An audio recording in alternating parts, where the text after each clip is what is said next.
Hi friends, today we're going to talk about a very interesting subject, that is paper currency versus real currency. Yes my friend, there is something called as real currency which you will get to know in this particular video if you watch it till the very end. So now what is this paper currency? We all know what is paper currency. So before I get into the details of paper and real, let me bring one thing very clear on this particular video, that the technicalities behind the valuation of the real currency, this I take up in my paid mentorship program, so you may not expect this in this particular video. But if you're interested to know the technicalities, how to value that real currency, then you can drop in a note in the comment section.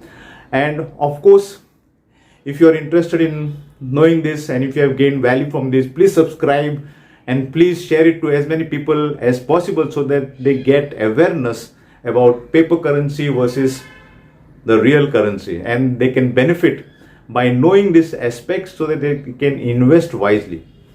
Well, real currency, if you might be thinking about stocks, well, keep that aside, keep stocks and all aside for a while in this particular discussion. So let us get back to our paper currency. So paper currency, as you all know, is just a note, a rupee or a dollar or a euro, from whichever country you may come from. You may be carrying a paper which is carrying a stamp on it, that is some assurance by the government of that particular nation, and with a value written on it. So with the belief of that value, the people of the country of that particular nation have a belief on that particular system. That is why upon receiving that particular note, you give the worth of that particular value back to the person from whom you have received that note. For example, if you get from somebody $100, you give him something worth of that $100. But that same $100, if you get $50, then you will give him worth $50. But in reality, that note is maybe worth just $1. The worth of the paper and the effort taken to actually print on the paper, the ink and all that stuff, altogether worth of the final paper, it may be just worth $1. Or if it is a rupee, if it is rupees, it might be just worth like 10 rupees, but still just the amount written on the rupee and your faith in that particular amount and the assurance by the government or the RBI gives an assurance that it is of that much worth, and hence by receiving that particular note, you give that much worth or value back to the person from whom you receive that note. So now, having said that this is the way the paper currency actually works, but one thing you need to keep in mind, that this paper currency is being printed as and when required by the government or the RBI based on how the economy actually performs. So say suppose the economy is coming towards the recession period, then money is made cheap. You have more money being printing out and the interest rates reduces, and due to the interest rates reducing, people have this imaginary view that money is cheap, so that they start now investing into property XYZ, this start spending like as if money is free. So, but let me give you an example. Let's say suppose now you have a bunch of all these rupees in a big basket, and you have, say, no household, you have 1 crore of rupees in a big baggage, and you have nothing else, no other assets, and you have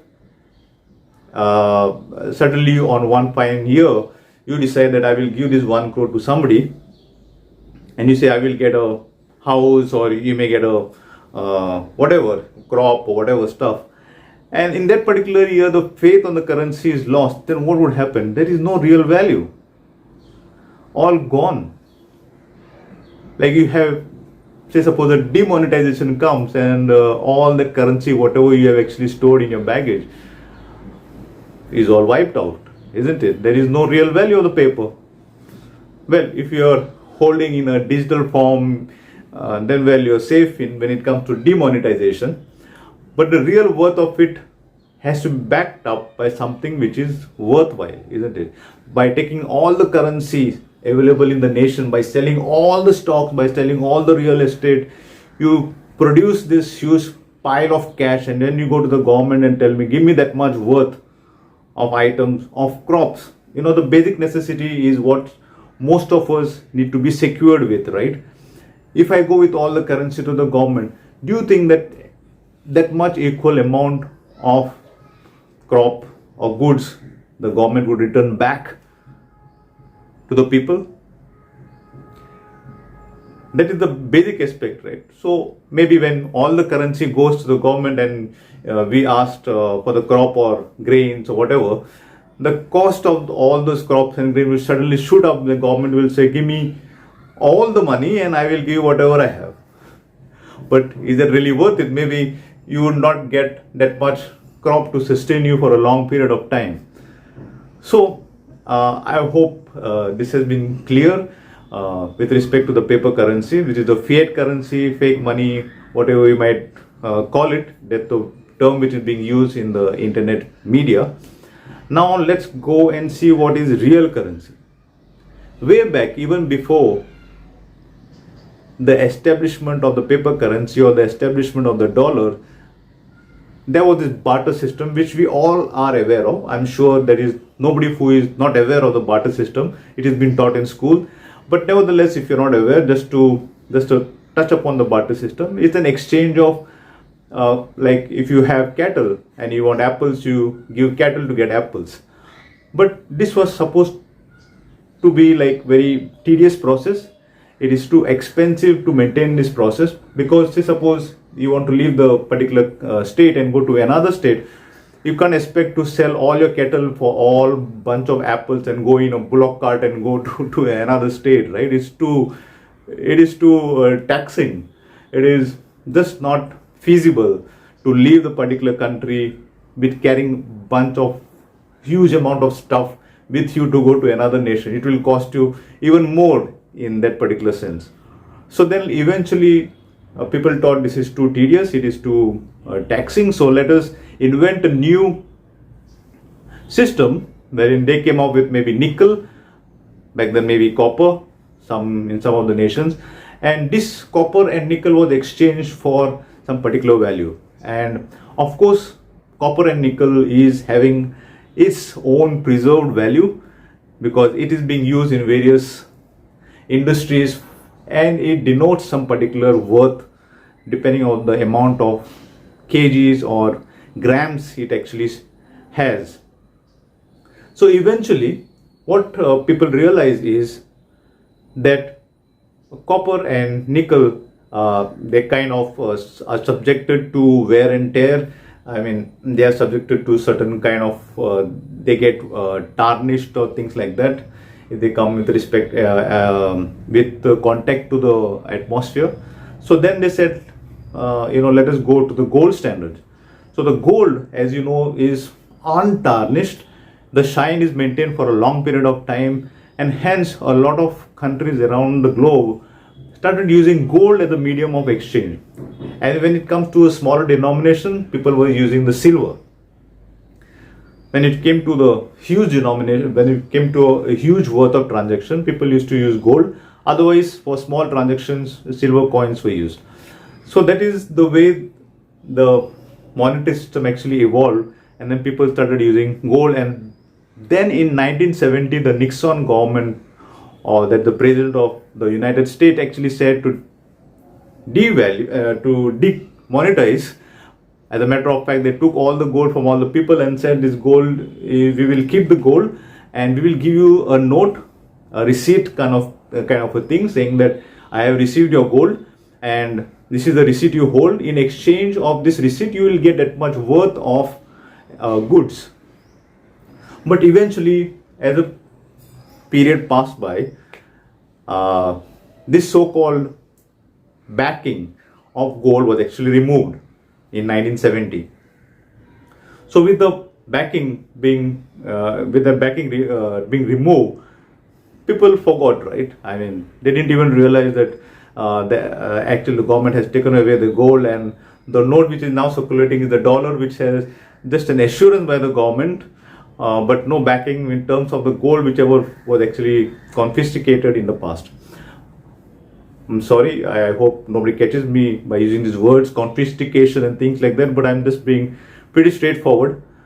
So if you get the most of it. Please make use of this matter. You can try to Google it, try to gain more knowledge on this aspect of real currency, that is gold or silver, and you will understand how much silver or gold is actually worth today. So coming back, so then finally gold standard got relaxed, and then the government started printing as much notes as possible, giving to the people, and then the debt started rising. People started getting debt oriented because currency is free.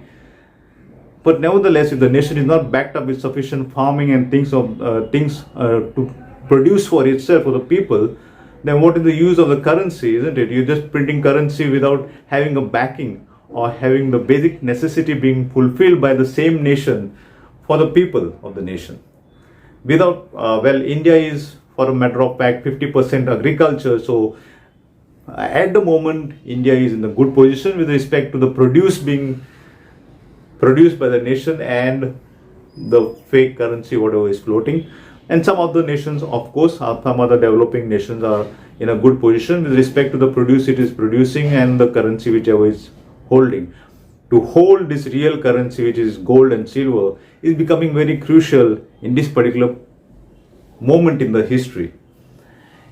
If you are part of the paid session, you will understand the technicalities, why there is this vast difference of the pricing of gold, and you will realize that the fake currency in circulation is so huge that in fact gold is devalued at the moment. I would say demonetized. People are not considering gold of a monetary value. Now there are different forms of purchasing gold. There is a digital form of purchasing gold, there's a physical form of purchasing gold.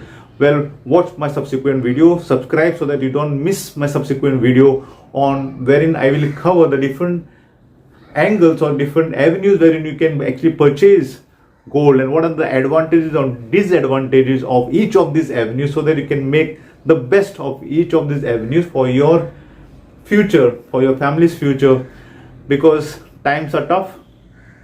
There is a lot of things happening around the globe, and it is time you get to know this. I have been delaying this video to put it on the channel for the vast audience. I've been taking it up only in my mentorship program, and I've been sharing it to a few of my mentees who have enrolled to the paid session of making the best advantage of gold in this particular moment. So if you have liked it, please share, subscribe to as many people as you can, so that they can as well understand and gain advantage and understand the difference between paper asset as well as real asset, that is the gold, or maybe even real estate, which is real land. Okay, so real land we will cover up later, but meanwhile please share it as much as possible. See you, bye.